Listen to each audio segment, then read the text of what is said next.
Namaskar. I, Rachna Agrawal, welcome you all in Agrawal classes and the topic running is of business studies. NCERT का 11th class का ये topic है that forms of business organization. I hope my dear students you are watching my videos continuously and preparing your notes. आप pen paper लेके बैठते हैं. Forms of business organization का मैं already 2 parts बना चुकी हूँ. I have discussed in that कि if you want to start a business, आप बिजनेस अपना एक एक्सपैंड करना चाहते हैं, इंटरेस्टेड हैं, तो आपको बहुत सारे डिसीजन लेने पड़ते हैं because there are so many forms of business organisations available. तो आपको हर एक ऑर्गेनाइजेशन के बारे में मैंने बताया था. There are 5 forms. तो उनके आपको एडवांटेजेस देखने होते हैं, डिसएडवांटेजेस देखने होते हैं फॉर्म्स ऑफ ऑर्गेनाइजेशंस के, कि ईच टाइप ऑफ ऑर्गेनाइजेशन जो है उसकी क्या रिक्वायरमेंट है, क्या वो स्किल्स उसके अंदर रिक्वायरमेंट है, क्या इसके अंदर इन्वेस्टमेंट है. If you remember, I have told you that 5 forms of business organization. That number 1 is sole proprietorship, number 2 is joint Hindu family business, number 3 is partnership, number 4 is cooperative societies and number 5 is joint stock company. तो पांचों forms आपकी मुट्ठी में है. Choices और आपको इनके comparative studies करनी होगी, के बारे में जानना होता है. What are those, what are the features of those, advantages, disadvantages.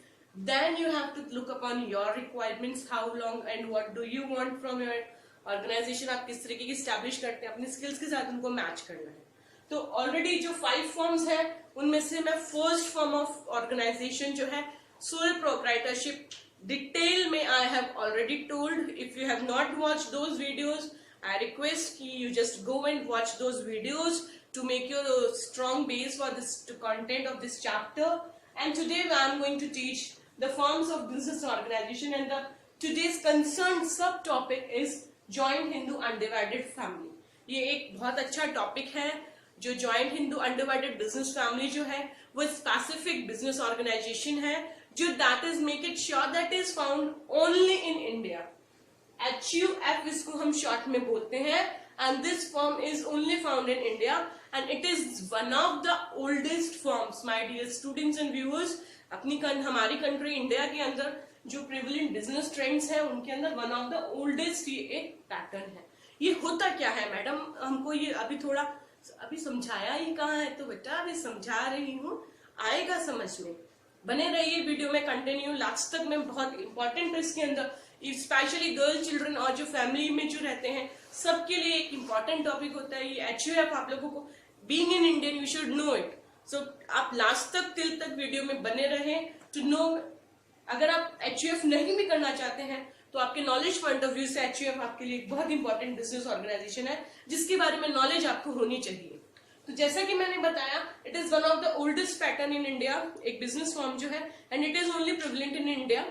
ये होता क्या है my dear students, it refers to a form of organisation wherein business is owned, managed, controlled by members of Hindu undivided family. ये एक joint family जो हमारे भारत का concept है उसका जो बिजनेस होता है, उसके जो मेंबर्स होते हैं उसको मैनेज करते हैं, कंट्रोल करते हैं, ओनरशिप उन्हीं की होती है, उसको कहते हैं HUF. जब सारे मेंबर्स फैमिली के मिलके किसी बिजनेस को रन करते हैं, basically it is for male members. ये हुआ करता है कि जो भी फैमिली के हेड होते हैं वो लोग मिलकर के इस ऑर्गेनाइजेशन को कंटिन्यू करते हैं. कोई इसके अंदर आपको बाहर से स्टाफ स्पेशली रिक्रूट करने की जरूरत नहीं होती है. एक आपकी खुद की टीम आपको घर पे मिल जाती है और लोग मिलकर के बिजनेस करते हैं. It is HUF. सारी ऑर्गेनाइजेशन का सेटअप घर में ही हो जाता है, ओनर घर में, मैनेजमेंट घर के अंदर, carried on by members of the family. ये हिंदू लॉ के अकॉर्डिंग गवर्न होता है. मेक इट श्योर ये किसके जो लॉ कौन से हम फॉलो करते हैं, हिंदू लॉ.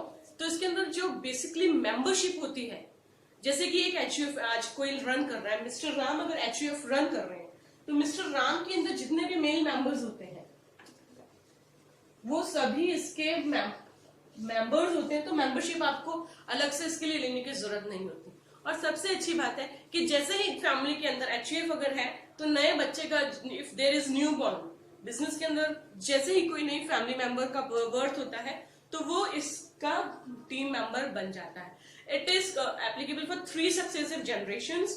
इसके अंदर 3 generations can be the members in HUF. ये आप लोगों को विशेष करके ध्यान रखने की बात है. और जो इसके अंदर हेड होगा, जैसे मैंने मिस्टर राम का बताया, तो जो सबसे सीनियर फैमिली मेंबर होता है जैसे आपके घर में अगर दादाजी हैं और 3 आपके पापा लोग हैं, पापा चाचा जी ताऊ जी लोग मिल करके, तो वो दादाजी जो है वो है कर्ता, जो हेड ऑफ द फैमिली है, जो सीनियर सिटीजन है। तो the one who is the eldest member, make it sure मैं टर्म बोल रही हूँ एल्डेस्ट, ये टर्म मैंने लिखा है कर्ता। जो कर्ता होता है वो कौन होता है? The eldest member of the family is known as karta. इसके इंपॉर्टेंट फॉर्म होता है कर्ता। कौन होता है? आपको क्वेश्चन पूछा जा सकता है एचयूएफ के रिगार्डिंग। और को पार्टनर्स कौन होते हैं? तो जैसे कि मैंने आपको एग्जांपल दिया कि दादाजी अगर आपके एचयूएफ के करता है तो आपके पापा चाचा जी ताऊ जी वगैरह जो मेंबर्स मेल मेंबर्स हैं, दोज आर द को पार्टनर्स। बाकी के जो टीम मेंबर्स हैं, बाकी के जो इक्वल मेंबर्स होते हैं, वो सब जो होंगे इसके अंदर आपके को पार्टनर्स होंगे। चाहे आपके पापा ताऊ जी, जैसे मैंने बताया, सब मेंबर्स को इक्वल राइट इसके अंदर होता है ओनरशिप का। प्रॉपर्टी के अंदर भी जो बिजनेस की प्रॉपर्टी वगैरह होती है जो एंसेस्टर से आपको मिलती है। ठीक है, तो ये बात हो गई। तो जो मैं आपको बोल रही थी एक इंपॉर्टेंट बात मैं आपके साथ इस वीडियो में डिस्कशन करने वाली हूँ। तो जेंडर इक्वालिटी का एक टर्म आया है माय डियर स्टूडेंट्स, मैंने लिखा हुआ भी है। जेंडर इक्वालिटी आया है, एक रिफॉर्म हुआ हिंदू फैमिली के अंदर। एक रियलिटी है कि according to Hindu succession amendment act, उसके अंदर जेंडर इक्वालिटी की बात की गई है। पहले को पार्टनर्स के अंदर खाली मेल मेंबर्स इंक्लूड हुआ करते थे, but now as per the Hindu succession amendment act 2005, make it confirm, बहुत इंपॉर्टेंट बात मैं बता रही हूँ, 2005 का जो अमेंडमेंट एक्ट आया है उसके अकॉर्डिंग जो डॉटर्स होती है, जो घर की बेटियां होती हैं, उनका भी उसके अंदर मेंबरशिप होगा। दे आर ऑल्सो को partner of A joint Hindu family by birth.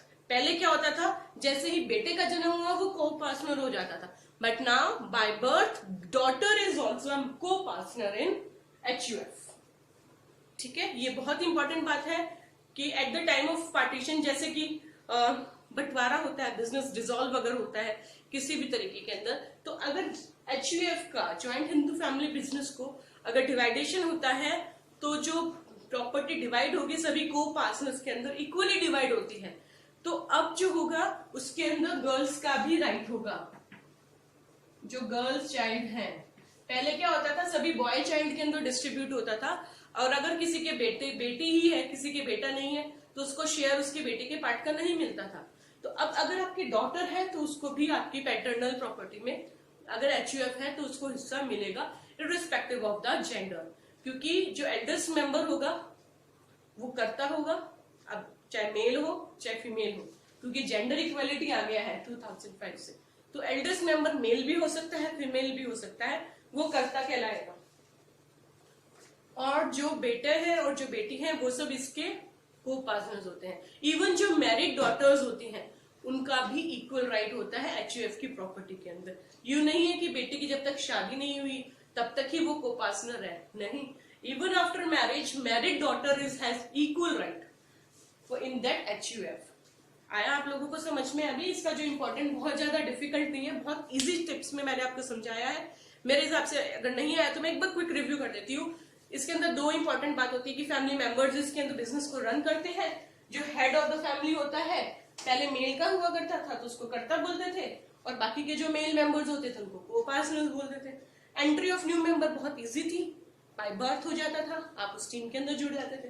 But पहले it was for male members only, but 2005 amendment act के बाद जनरल इक्वालिटी जेंडर इक्वालिटी आ गई है। अब जो करता है ध्यान रखिएगा वो सिर्फ मेल मेंबर नहीं होगा, it can be the eldest female member, और को पार्टनर्स जो है उसमें भी डॉटर्स का पार्टीशन हिस्सा होगा, चाहे वो मैरिड हो चाहे वो अनमैरिड हो। ठीक है, और अगर एचयूएफ को डिसॉल्व होता है, एचयूएफ का बंटवारा होता है, डिवाइडेशन होता है, तो गर्ल्स को भी इक्वल प्रॉपर्टी मिलने का उसके अंदर राइट होता है। Now after knowing all this things about HUF, I would like to tell about the features of it. इसके फीचर्स के बहुत इजी है, बिल्कुल भी हार्ड नहीं है। इसके जो एसेंशियल फीचर्स है एचयूएफ के वो कुछ इस तरीके से है। Number 1 is formation.